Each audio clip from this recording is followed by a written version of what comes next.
Saya dulu, Bro, boleh, Prof? Ya, silakan. Oh ya, lupa Buya dulu. Ya, Silakan baik. Buya. Makasih, Prof. Vinto. Iya Bu ya. Nih, pertanyaannya ada definisikan. Ya. Kalau belut itu masuk ikan atau masuk binatang yang mana tuh? Belut ya, satu itu. Nah, yang kedua tadi apa beda bakteri, virus, dan parasit dalam ikan tadi? Apa bedanya? Kan sama-sama makhluk ya. Bakteri, virus, atau parasit itu. Nah, dan yang ketiga, dulu ada penelitian katanya di daerah pesisir, eh, anak-anak yang sering makan ikan itu diapakan ditemui kecerdasannya lebih tinggi daripada yang tidak makan ikan. Apa yang memang ada protein ikan itu bisa mencerdaskan manusia gitu, Prof. Untuk pertanyaan saya 3 poin itu aja. Silakan, Prof. Baik, terima kasih Buya. Silakan Prof Rinto. Ya, terima kasih Buya. Ini pertanyaannya. Ya, ada 3 pertanyaan ya terkait dengan tadi belut ya. Sebenarnya kalau kalau masuk tadi di awal bahwa kalau kita berbicara tentang perikanan, tentang Undang-Undang Perikanan, Undang-Undang Nomor 45 ya 2009, itu semuanya, Bro, semuanya Bu ya, semua yang ada di perairan itu termasuk dengan ikan ya. Adapun nanti memang kalau kita lebih spesifik kepada apa namanya eh, melihat spesies, genus dan sebagainya itu memang berbeda dengan ikan. Tetapi secara umum belut itu juga kita bisa nyatakan sebagai ikan itu satu ya. Kemudian yang kedua terkait dengan tadi adanya bakteri, kemudian virus, kemudian parasit dan sebagainya dalam daging ikan. Dan memang kalau dikategorikan di dalam daging ikan itu yang paling banyak itu adalah golongan bakteri, ya, golongan bakteri. Bakteri tentunya akan berbeda dengan virus ya, karena virus meskipun dia sama-sama makhluk hidup, tetapi secara struktural berbeda. Kalau virus itu kan hanya terdiri dari DNA, kemudian ada selongsong. Kalau bakteri itu memang sebuah makhluk hidup yang memang sel yang sudah lengkap. Ada di situ, ada dinding selnya, ada cairan selnya, ada kemudian DNA yang dibentuk dibungkus oleh nukleus dan sebagainya. Dan memang yang sebagian besar kalau di dalam daging ikan itu yang menjadi masalah adalah bakteri. Karena virus kan kalau tanpa adanya inang yang hidup dia tidak akan bisa hidup di situ ya. Jadi bakteri lebih banyak di situ. Parasit kadang-kadang memang ada, misalnya kita kan mengenal juga kasus yang ditemukan cacing ya, ditemukan cacing yang terdapat pada makanan ikan kaleng itu ada kasus pernah menyebar seperti itu. Yang ternyata memang kadang-kadang di ikan kaleng itu ada yang langsung ya diproduksi, diproses langsung dengan jeruannya gitu. Nah itu yang menyebabkan adanya kandungan-kandungan itu ya. Nah, sehingga eh, kalau ikan kaleng itu diproses hanya mengutamakan dagingnya saja, kemudian sudah dibuang jeruang, sudah dibuang insang, sudah dibuang kepala, artinya sebenarnya kita bisa mengurangi parasit ini ya. Meskipun sebenarnya dalam proses pengolahan ikan kaleng ya cacing-cacing itu udah mati juga gitu ya. Tetapi kan sebagai manusia ya estetisnya kemudian untuk mengkonsumsi itu juga berpikir ya meskipun sebenarnya ke arah bahayanya sudah diminimalkan. Kemudian yang ketiga Bu ya terkait dengan kecerdasan ya memang berbagai riset menyatakan seperti itu dan saya juga bangga sekali ketika di Sumatera Selatan ini setiap hari dari pagi, siang, sore, malam semuanya mengkonsumsi ikan. Ini mungkin kan tidak semuanya yang hadir di sini berasal dari Sumsel ya Bapak Ibu, tetapi itulah kenyataannya. Pagi kita mengkonsumsi empek ya, empek dari ikan yang meskipun ikannya mungkin ikan-ikan kecil yang mungkin dibuat sendiri pempeknya. Siang kita makan pindang misalnya. Malam atau sorenya kita mengkonsumsi brengkes dan sebagainya.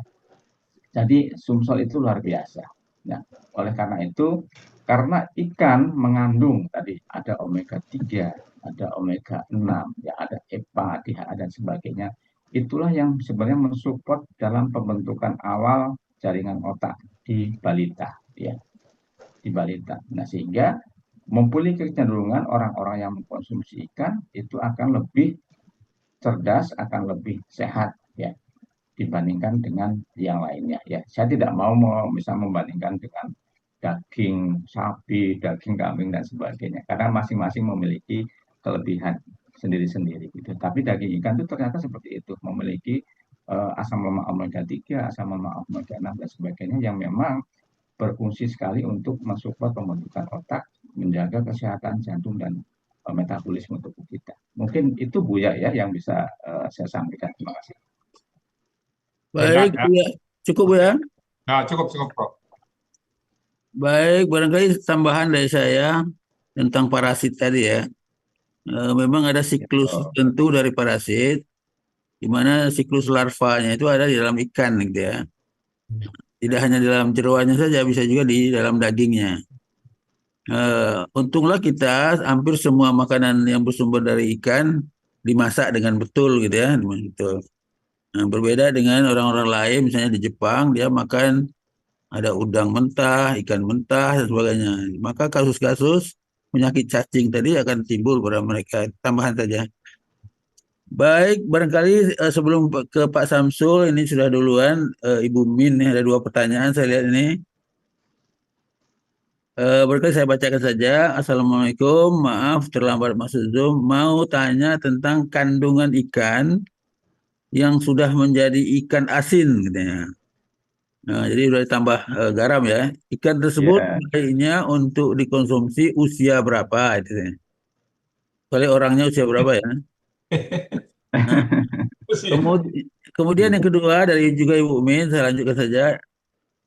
Ikan di Jakarta rata-rata dari kapal besar yang ditangkap sudah berbulan-bulan, artinya sudah mati. Nah, barangkali di sana kan dikasih es itu biasanya. Nah, bagaimana dengan kondisi tersebut ya? Barangkali ya itu dua pertanyaan, Prof. Rinto, terima kasih. Ya, makasih, Prof. Ini dari Ibu Min ya, ada dua pertanyaan. Yang pertama terkait dengan ikan asin ya. Ikan asin ini Ya, amannya untuk usia berapa? Ya, baik, Bapak Ibu semuanya. Jadi kalau kita berbicara ikan asin memang ada satu kandungan yang di situ tinggi ya, NaCl-nya ya, natrium klorida atau sodium ya, sodium klorida. Dan itu memang salah satunya akan mengganggu dari kondisi cairan dalam tubuh kita ya, keseimbangan sebenarnya antara cairan di dalam sel dan di luar sel, dan itu memang dalam kondisi tinggi itu akan menyebabkan hipertensi dan sebagainya. Ini yang lebih paham sebenarnya Prof. Khairil nanti ya. Tapi memang kalau ikan asin itu kan memang ada beberapa kategori ya Ibu ya. Jadi ada ikan asin yang memang memiliki kadar garam yang tinggi sekali ya, itu bisa mungkin dilihat dari rasanya itu ya, rasanya asin gitu. Kemudian ikan asin yang memiliki konsentrasi garam yang lebih rendah, dan bahkan juga ada yang sebenarnya ikan tidak asin tetapi kering gitu, disebut dengan ikan kering gitu ya.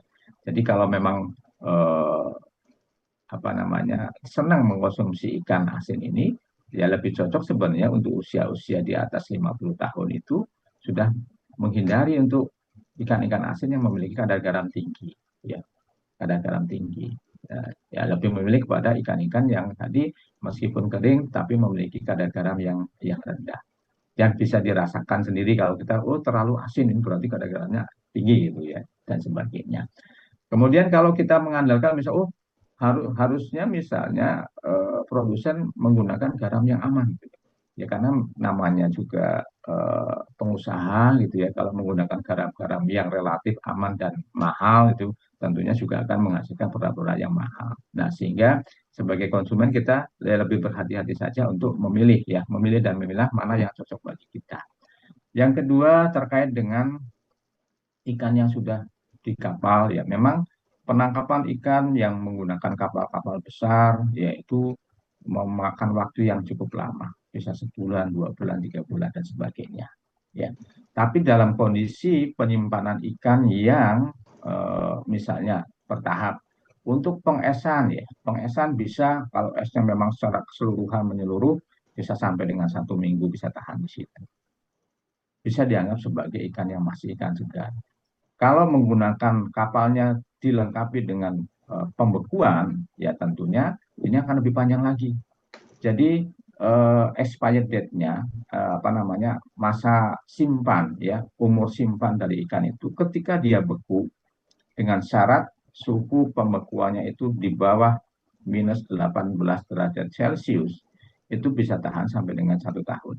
Ya, saya pernah di swasta kan juga itu kerja. Jadi ketika proses hari ini, kemudian kita bekukan, kemudian nanti tertulis tanggal kadaluarsanya kapan? 1 tahun berikutnya. Artinya selama 1 tahun itu kita masih bisa mengkonsumsi dengan aman ya, dengan aman, kemudian memiliki rasa yang masih lumayan bagus untuk ikan-ikan yang disimpan dalam kondisi beku itu. Ya, setelah itu nanti akan mengalami penurunan-penurunan baik rasa, aroma, kemudian komposisi gizi dan sebagainya akan terus berkurang. Ya meskipun demikian ya Bu Min, memang proses penyimpanan pasti akan berpengaruh terhadap komposisi gizinya. Semakin lama disimpan ya nanti akan semakin semakin rusak juga gitu ya. Ini sudah memang kondisi yang memang terjadi, yang memang lumrah terjadi, itu natural di dalam sebuah produk. Memang semakin lama disimpan akan semakin menurun, tetapi masih bisa digunakan oleh manusia. Ya, mungkin itu ya, Prof, yang bisa disampaikan. Terima kasih. Baik, terima kasih. Bagaimana Ibu Min? Cukup? Apakah Bu? Terima kasih dok. Oh, baik, terima kasih. Jadi sebetulnya ikan di laut itu tidak asin walaupun airnya asin. Cuma tadi disebut dikasih garam selain menambahkan rasa juga untuk supaya kumannya tidak berkembang biak dan dia bisa tahan lama kalau ikan asin itu. Eh, Barangkali itu tambahan dari saya. Nah, tadi sudah mengangkat tangan Pak Samsul nih. Silakan Pak Samsul. Ya, terima kasih Pak Hairil. Assalamualaikum warahmatullahi wabarakatuh. Bapak Ya, Profesor Rinto, sangat menarik sekali kajiannya pagi ini, sangat bermanfaat, terutama untuk kesehatan tubuh manusia. Dan yang kedua, mungkin untuk kalau kita mau budidaya ikan ya. Pertanyaan saya, kalau kita berjalan di sepanjang jalan ke Jembatan Musi 2 sampai ke Poligon ya, Iya, itu di pinggir jalan itu kita lihat yang ikan diasap itu ya. iya. Ya, Iya benar. ada ikan patin, ada ikan lele itu. Nah, dari segi kesehatan, bagaimana ikan yang diasap itu? Itu yang pertama ya.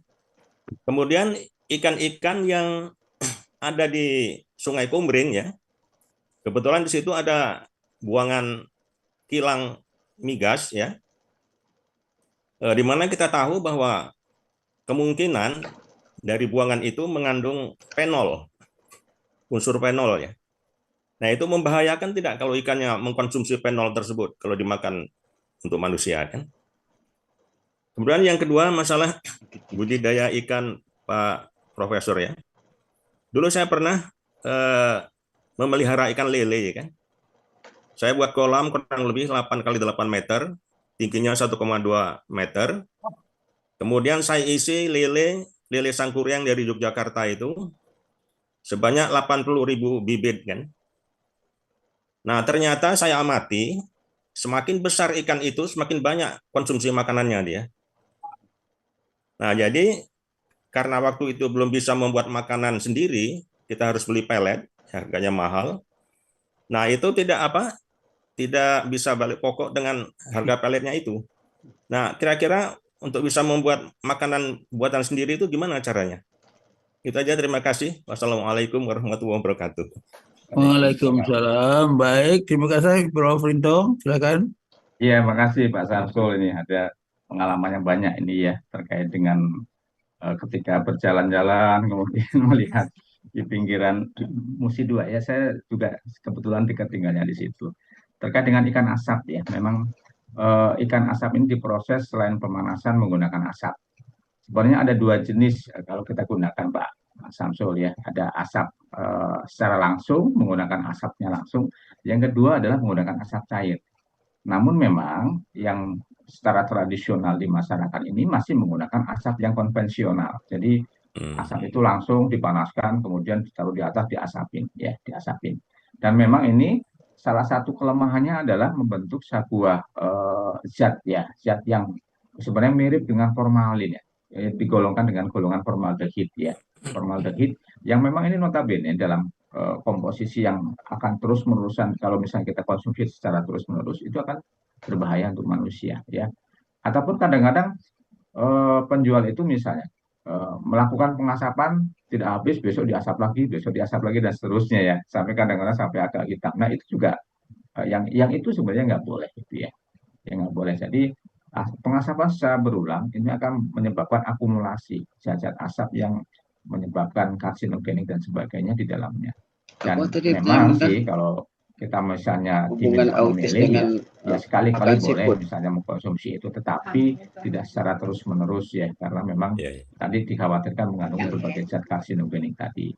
Kecuali kalau kita membuat ikan asapnya itu menggunakan asap cair ya, ini sudah banyak berkembang juga ya untuk industri-industri yang agak UMKM yang agak lebih tidak terlalu tradisional misalnya ya, ini sudah kita juga arahkan ke sana ya. Jadi membuat ikan asap menggunakan asap cair sehingga dalam proses penyulingan asap cair itu sendiri sudah dipisahkan antara zat-zat yang memang bersifat karsinogenik dengan zat-zat yang memang bermanfaat memiliki aroma asap.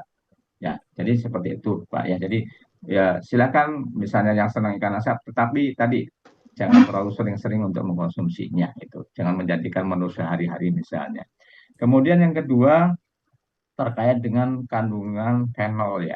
Kalau sebenarnya kalau fenol itu ada yang masuk dalam golongan antioksidan ya. Tetapi kalau ya kalau konsentrasinya tinggi yaitu menyebabkan sebaliknya tidak bagus untuk manusia ya.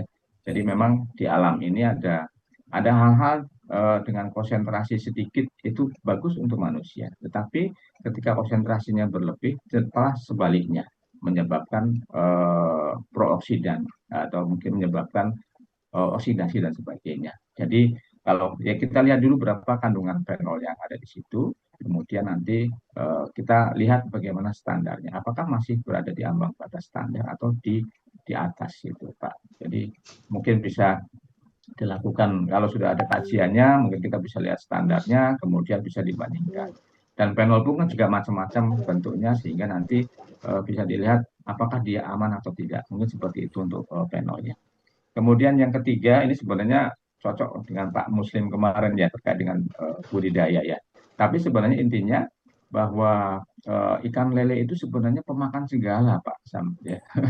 Pemakan segala, gampang sekali ya. Sampai-sampai misalnya temannya sendiri pun dimakan kan gitu. Kanibal. Ketika dia kelaparan temannya dimakan. Nah oleh karena itu mungkin dalam pemeliharaan ikan lele sebenarnya kita bisa mensiasati mungkin kalau peletnya jam berapa, terus kemudian makanan selingannya yang ada di dapur misalnya apa-apa dan sebagainya kita kasih. Jadi ada keseimbangan di situ, tidak terus-terusan pelet. Karena kalau terus pelet kan juga tadi ternyata harganya tidak sesuai gitu. Ketika dijual tidak sesuai dengan peletnya misalnya gitu ya. Jadi perlu dipertimbangkan. Kemudian dalam budidayanya juga ya mungkin nanti juga masing-masing lele kan punya batas misalnya untuk ukuran konsumsi berapa yang bagus gitu ya. Kalau terus-terusan dipelihara ya tentunya akan menyebabkan pakan akan semakin banyak dan mungkin kenaikan tubuhnya tidak optimal dan sebagainya. Itu mungkin itu Pak Samsul ya yang bisa Ya, ya. sampaikan. Terima kasih Pak Profesor. Baik, terima kasih. Ikan tadi di samping diasap juga ada yang dibakar ya, kata Prof ya. Iya betul. Nah, Beda Prof. apakah kalau yang dibakar itu memang keluar minyaknya itu terasa lebih enak gitu ya? Karena dibakar itu apakah tidak membentuk karbon gitu Pak, Prof?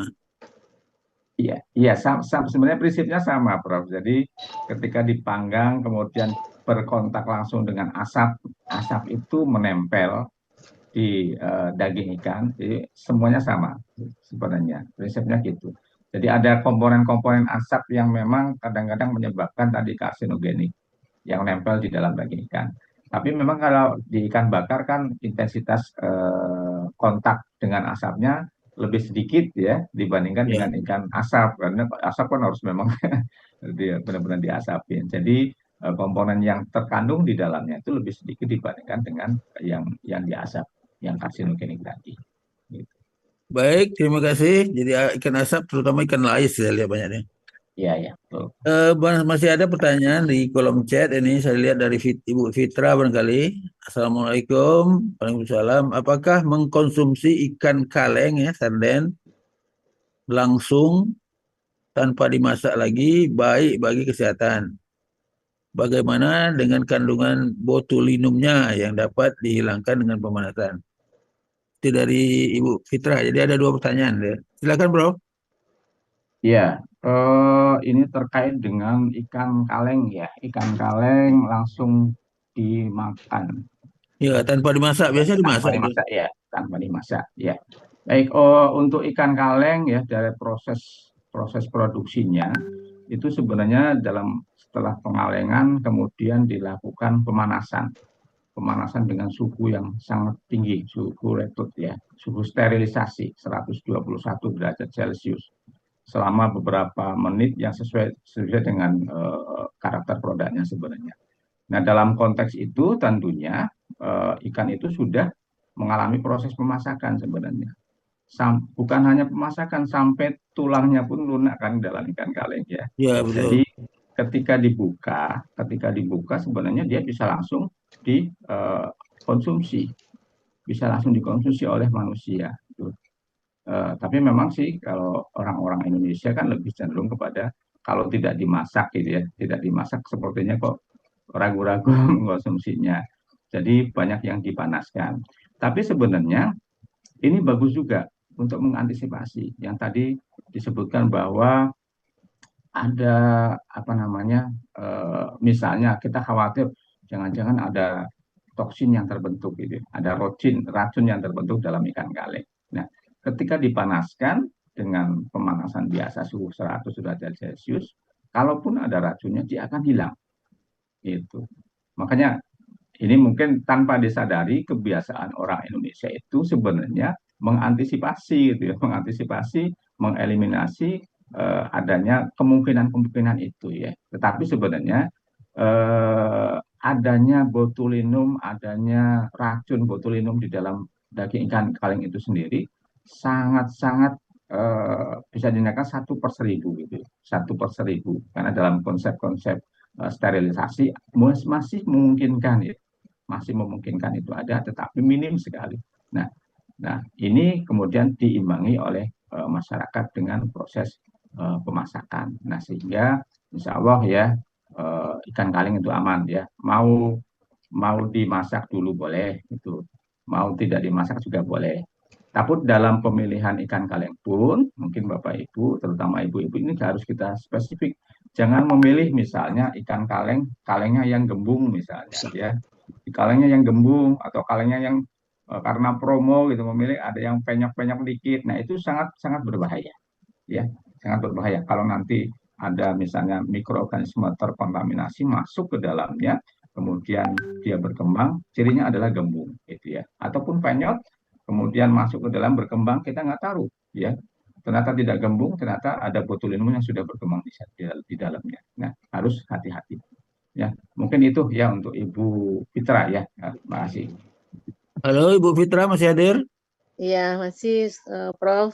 Cukup. Prof. Terima kasih ilmunya.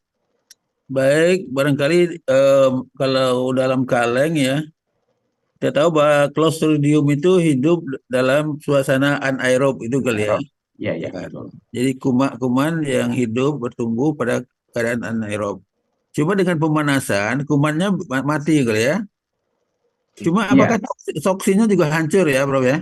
Iya. Kalau teorinya seperti itu, Prof. Jadi racun botulinum ini sangat sangat rentan terhadap pemanasan. Ya, betul. Nah, jadi baik kumannya sendiri maupun racunnya. Racunnya, iya betul. Barangkali ini masih ada satu di bawah ini saya lihat dari M. Syarif, Bapak ini ya. Apa yang dimaksud dengan taurin ya, ini asam amino barangkali, dan manusia senang makan kepala ikan. Kepala ikan kakap itu ya. Nah, silakan Prof. Iya, ya. Baik, ini dari Pak Sarif ya, untuk Ya, Prof. menanyakan tentang salah satu asam amino ya sebenarnya. Ya, Taurin itu salah satu asam amino yang memang sangat berkontribusi ya dalam menjaga kesehatan jantung, kemudian otak, otot dan sebagainya. Dan ternyata ini terdapat juga dalam salah satunya dalam daging ikan ya.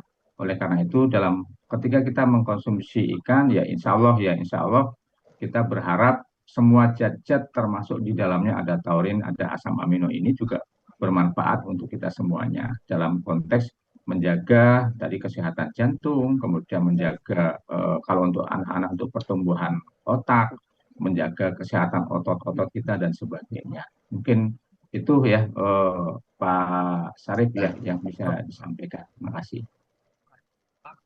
Baik, saya lihat ini cukup ya Pak Sarip. Cukup, Prof. Ya, barangkali Pak Sarip sering makan kepala ikan ya. Iya. Ya, yang dimakan kan yang enak tuh dagingnya dari kepala bukan tulangnya ya. Iya. Gitu. Saya silahkan berikutnya nih ada Buya Helmi, silakan Buya.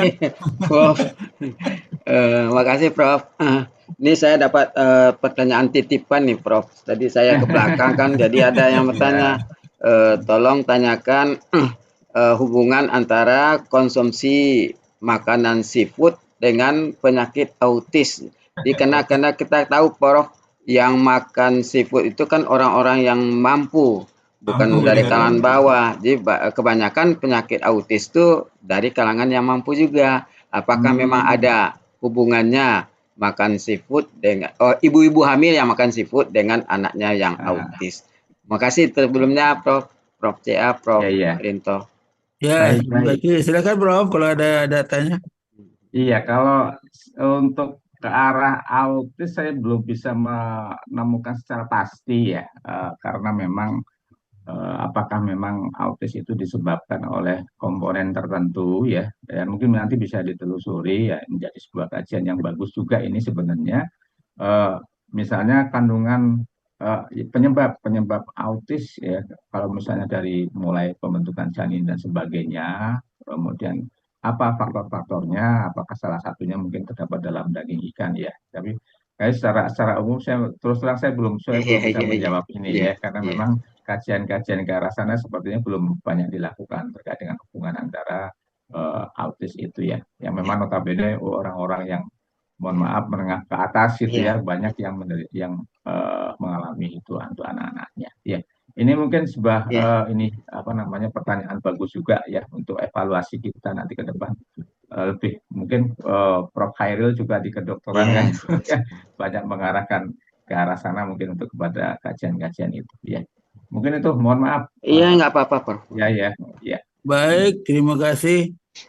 Cuma setahu saya itu orang-orang yang hidup di pinggir pantai ya, barangkali belum tentu orang kaya semua ya. Iya. Dia juga makan ikan juga itu ya. Apakah di sana banyak yang autis ya? Masih pertanyaan kita ya. Belum. Iya, iya, Jadi, betul, betul. Iya, jadi iya, Prof. makan ikan itu belum tentu Belum yang kaya, tentu yang ya. miskin kalau memang dia di daerah perairan, saya kira dia makan ikan juga.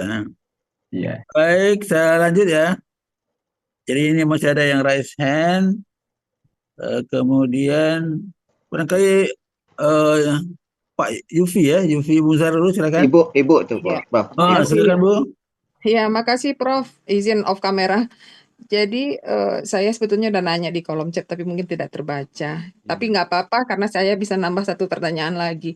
Jadi saya menanyakan menyiasati logam berat pada ikan yang Oh, ikan iya, segar iya. yang kita beli di pasar itu, Prof. Iya, iya. Karena kalau ikan itu ya saya perhatikan kadang-kadang kalau kita beli ikan tongkol itu pas kita memotongnya itu di dagingnya itu seperti ada yang berkilat-kilat gitu. Apakah itu logam beratnya atau bagaimana? Terus bagaimana menyiasati kalau terjadi kejadian seperti itu? Karena kalau beli ikan kaleng mungkin sudah diperiksa di labor gitu, tapi kalau ini kan ibu-ibu belanja di pasar gitu. Kemudian yang kedua, eh, pernah saya ada seorang teman yang bekerja di pusat penelitian makanan itu mengatakan bahwa ikan darat yang di waduk atau di kolam-kolam itu juga ada potensi tercemar oleh logam berat. Nah, bagaimana ini Prof? Mengingat kita suka mengkonsumsi ikan gitu. Terima kasih. Silakan Prof. Iya, iya, baik. Untuk logam berat ya, kalau secara fisik ya, secara visual sebenarnya ikan yang mengandung logam berat dengan yang tidak, kita tidak bisa membedakan secara langsung ya. Jadi mungkin nanti tadi ada kilat-kilatan dan sebagainya ya, itu mungkin ya ada faktor-faktor lain mungkin ya yang berpengaruh terhadap ikan. Tetapi kandungan logam berat di dalam daging ikan tidak bisa dilihat secara langsung, harus melalui sebuah analisis ya di laboratorium. Jadi kandungannya berapa ya. Kemudian kalau memang sudah ada di ikan bagaimana ya. Kalau di dalam apa namanya, di ikan itu sendiri otomatis kita ada beberapa kajian. Ada beberapa kajian yang misalnya sebelum pemasakan direndam dulu dengan cuka misalnya ya, dengan asam ya, dengan kadar-kadar tertentu ya, mungkin dengan waktu yang tertentu itu bisa mengurangi. Kalau misalnya di dalam kerang-kerangan ya, kerang-kerangan itu masih hidup ya, ya sebelum kita konsumsi kita berok dulu, kita rendam dulu sehingga nanti apa-apa yang ada di dalam terutama saluran pencernaannya ya, saluran pencernaan itu bisa terkurangi. Ataupun kalau misalnya yang sudah masuk ke dalam daging yang memang ini agak susah ya, jadi perlu treatment misalnya perendaman dengan menggunakan tadi penambahan asam dan sebagainya. Ya, tapi dengan kondisi itu kadang-kadang kita tidak bisa menjamin bahwa 100% ikan itu misalnya terhindar atau mungkin logam beratnya hilang ya. Nah, oleh karena itu ya saya dalam kesempatan kali ini mohon maaf yang mengajak kita semua untuk lebih memilah juga ya, bahwa kita tuh membeli dari ikan-ikan yang memang notabene bisa berasal dari perairan-perairan yang baik gitu ya. Nah, sehingga dengan misalnya perilaku konsumen sendiri itu sudah memilih dan memilah, saya rasa nanti produsen pun akan berhati-hati. Yang selama ini terjadi kan kadang-kadang sebaliknya, bahwa kita sebagai konsumen kadang-kadang ya membeli apa yang dijual gitu. Tapi kalau konsumen sudah mulai memperhatikan, oh saya nggak mau membeli yang sana, saya nggak mau mengambil yang sana dan sebagainya, nanti produsen sendiri akan menyesuaikan bahwa oh saya tidak bisa mengambil kerang-kerangan dari sana, oh saya tidak bisa membudidayakan ikan di tempat ini, kenapa? Karena banyak limbahnya dan sebagainya. Dan itu juga yang bisa kita siasatin ya. Mungkin itu sekaligus menjawab pertanyaan yang kedua tadi bahwa misalnya di daerah tertentu notabene misalnya dilaporkan ya banyak mengandung logam berat ya, ya kita berusaha semaksimal mungkin untuk tidak membeli itu gitu. Nanti biar produsennya sendiri berpindah dari tempat itu, atau mungkin pemerintahnya memikirkan agar perairan yang memang sudah tercemar itu bagaimana kita bisa apa namanya melakukan bioremediasi terhadap logam berat itu ya. Jadi mungkin itu untuk Ibu Yofi ya yang bisa Ya, disampaikan. makasih. Ya, makasih Profesor. Baik, terima kasih. Jadi barangkali jangan makan ikan yang dekat perairan yang banyak eh, tambang-tambangnya kali ya. Ya, betul, betul. Tambang merkuri.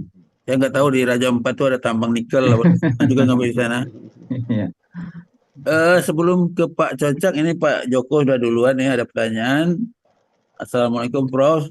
Ada 2 pertanyaan. Apakah ada batas usia ikan yang terbaik untuk dikonsumsi?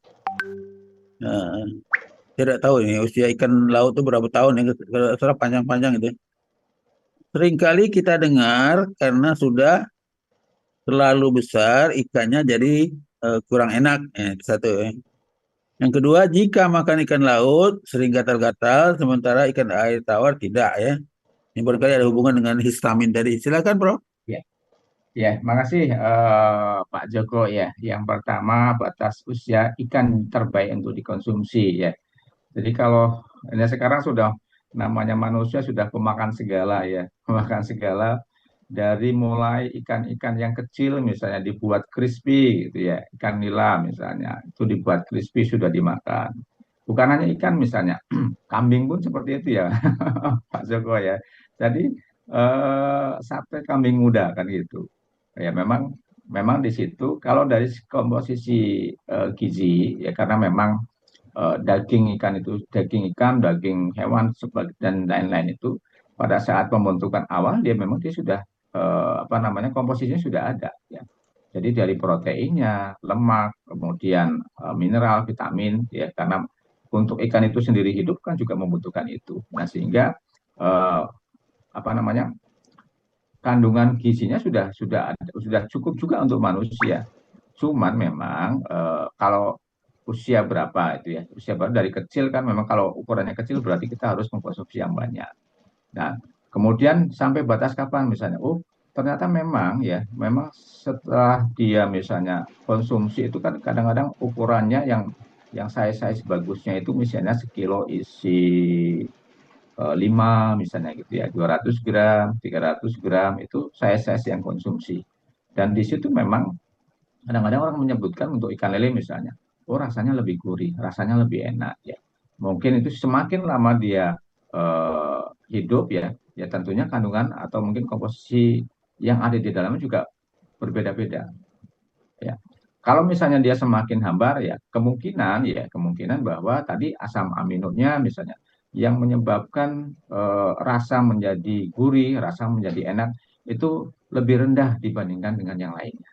Yang tadinya misalnya asam aminoglutamatnya tinggi, gitu.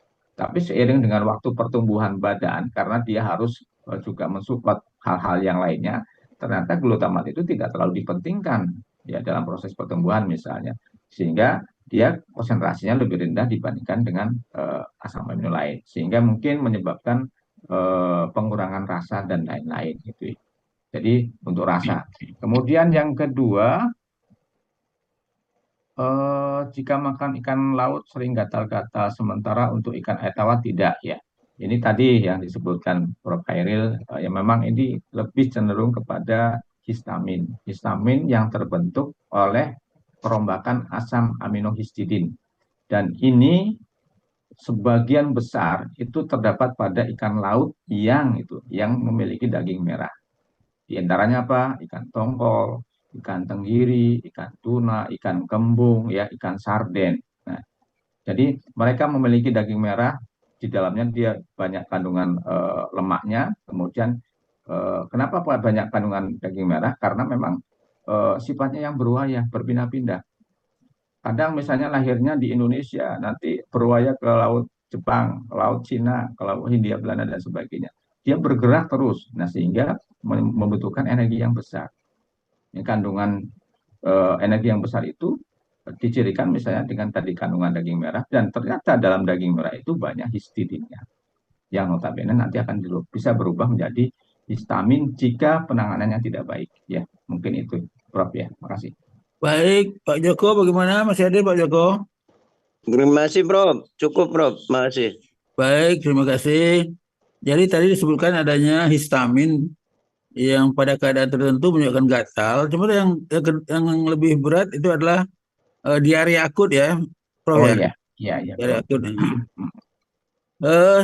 Barangkali terakhir karena sudah jam 7 lewat, silakan Pak Cocak Kuswiono, silakan Pak. Ya, makasih. Assalamualaikum warahmatullahi wabarakatuh. Waalaikumsalam warahmatullahi wabarakatuh. Prof, informasi ini tantangan bagi industri, khususnya di Jawa Timur. Di Surabaya, Sidoarjo itu Bandeng Asap, dan ikan asap itu merupakan andalan industri ya. Gitu, Iya. Jadi kalau informasi ini dikomunikasikan, tantangan bagi pelaku industri. Paling tidak informasi ini bisa mempengaruhi daya beli masyarakat atau kemauan beli masyarakat. Tetapi pertanyaan saya adalah satu, bandeng asap itu kan yang dimakan dagingnya. Iya. Ya, dan kulitnya itu relatif cukup tebal. Apakah kandungan karsinogen tadi itu tembus sampai daging atau hanya sebatas kulit? Nah, jadi ini mungkin saya terlambat mengikuti ya. Apa tahu sudah dijelaskan tadi. Satu pertanyaan itu. Sehingga kalau toh misalnya sampai tembus ke daging, maka komunikasi ke masyarakat, ke pembeli, ke konsumen ini harus sensitif bagaimana mempengaruhinya supaya tidak mengaruhi daya beli masyarakat atau kemauan beli masyarakat. Yang kedua, teknik pengolahan asap itu mungkin di daerah Jawa Timur juga ada yang menggunakan tanah liat, lumpur. jadi pembakarannya. Jadi apakah itu, jadi misalnya ikan-ikan yang bersisik biasanya itu dibakar itu dengan lumpur atau dengan tanah liat. Sehingga ketika dibuka itu terkelupas hanya dagingnya saja. Apakah ini juga mengandung karsinogen seperti yang Profesor sampaikan? Saya kira itu pertanyaannya. Terima kasih. Assalamualaikum warahmatullahi wabarakatuh. Waalaikumsalam. Silakan Prof. Rinto.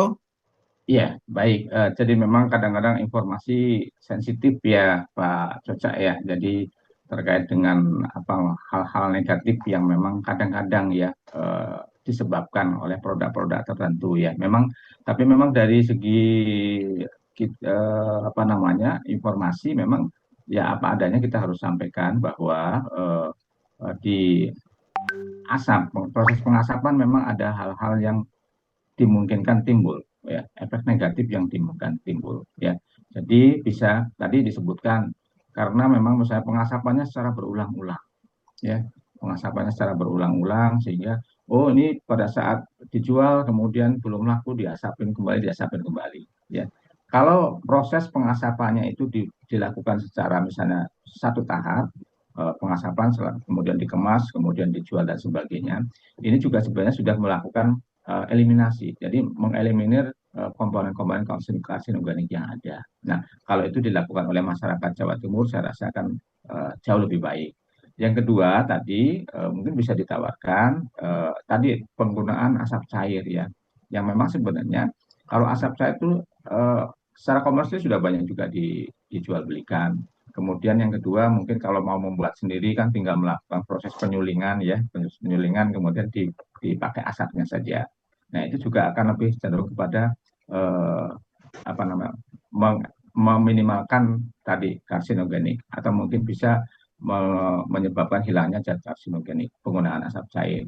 Yang ketiga memang kalau kita kami juga selalu menyampaikan kepada masyarakat ya, yang memang kalau kita suka terhadap misalnya ikan asap ya, hal-hal semuanya bukan hanya ikan asap, sate ya, sate, ikan bakar, ya, karena itu jangan setiap hari, jangan dijadikan sebuah konsumsi makanan sehari-hari ya, karena masih banyak yang lainnya ya, yang notabene kita harus bisa menghindari itu ya, karena memang proses pengasapan tidak bisa menghindari pengasapan secara langsung tidak bisa menghindari zat-zat yang tadi ya. Kemudian kalau misalnya bandeng asap itu kan kulitnya tebal ya. Nah, itu salah satunya bisa. Berarti kita bisa menghilangkan kulitnya, bisa mengurangi zat-zat yang memang karena yang berkontak langsung dengan asap adalah kulitnya. Ya, adapun mungkin bisa masuk ke dalam dagingnya, tapi konsentrasinya jauh lebih rendah dibandingkan dengan yang ada di kulit. Kemudian yang tadi ternyata juga ada mekanisme proses pengasapan menggunakan tanah liat. Wah, ini artinya bahwa sebenarnya itu secara natural masyarakat tanpa disadari sedang mencegah juga bahwa komponen-komponen yang asap ada itu tidak boleh langsung bersentuhan, tetapi tadi aromanya masih bisa kena. Nah, sehingga ini juga bisa mengurangi dari bahaya yang timbul dari ikan asap. Nah, saya rasa ini yang perlu mungkin juga dipublish gitu bahwa pengasapannya itu menggunakan apa namanya tanah liat yang diselubung dan sebagainya untuk mengurangi zat tadi. Justru ini menjadi sebuah informasi yang baik bahwa proses pengasapan yang dilakukan oleh masyarakat Jawa Timur sudah melakukan eliminasi terhadap zat-zat yang berbahaya itu. Mungkin itu Pak Cocok ya. Ya nanti kalau misalnya ini bisa berdiskusi lebih lanjut insya Allah. Baik, cukup Pak Cocok.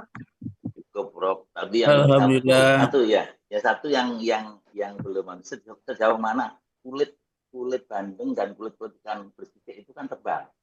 Ya. Kalau misalnya ikan laut kelihatannya tidak terkelupas kalau diasap atau dibakar. Tetapi kalau bandeng itu terkelupas, bisa memisahkan. Ya. Maksud saya sejauh mana tadi tembus ke daging. Kalau kulitnya nggak dimakan. Jadi sebetulnya ada potensi.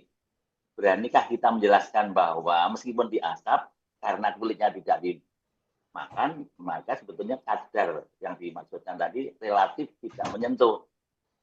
Apakah sampai ke sana penelitiannya? Mohon maaf kalau pertanyaan saya terlalu menuntut gitu. Terima kasih, Prof. Iya, iya. Iya, baik. Jadi Kulit harus kambingnya kan ada, dimakan. iya betul Kulit betul. kambing. Kulitnya kan dibuang ya. Ya. Setelah Kelupas, diasapin, kelupas. Ya. kemudian dikelupas, hanya aromanya yang tinggal di dalam daging. Ya, Iya. ya, baik. Jadi kalau dilihat dari karakter ya, karakter kalau asap itu kan sebenarnya menempel. Cuman aromanya memang tembus ya. Nah, yang menjadi bahan nanti ini saya kalau 100% saya tidak bisa memastikan ya Pak Caca ya. Saya 100% tidak bisa memastikan. Tetapi biasanya yang masuk ke dalam pori-pori dalam masuk itu adalah zat-zat yang memang sifatnya apa ya, dari ukuran struktur dan sebagainya sangat-sangat mikro, sangat kecil. Nanti bisa jadi bahwa karsinogenik itu masih menempelnya di kulit ya. Tetapi harus ada kajian lagi ya. Jangan kalau saya bilang nanti aman tiba-tiba ternyata ada di dalamnya dan sebagainya gitu ya.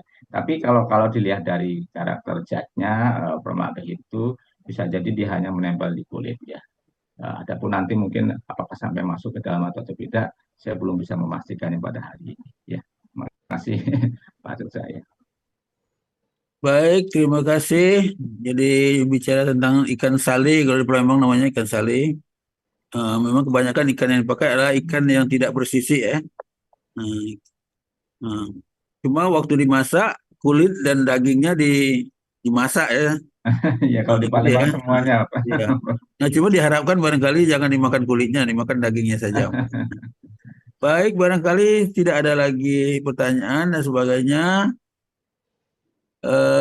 Saya kembalikan dengan Buya Rizal, silakan Buya. Baik, Prof. Terima kasih banyak, Prof. Baik, Bapak Ibu, itu tadi uraian dari Prof. Ridho tentang manfaat dan fungsional dan keamanan pangan produk perikanan.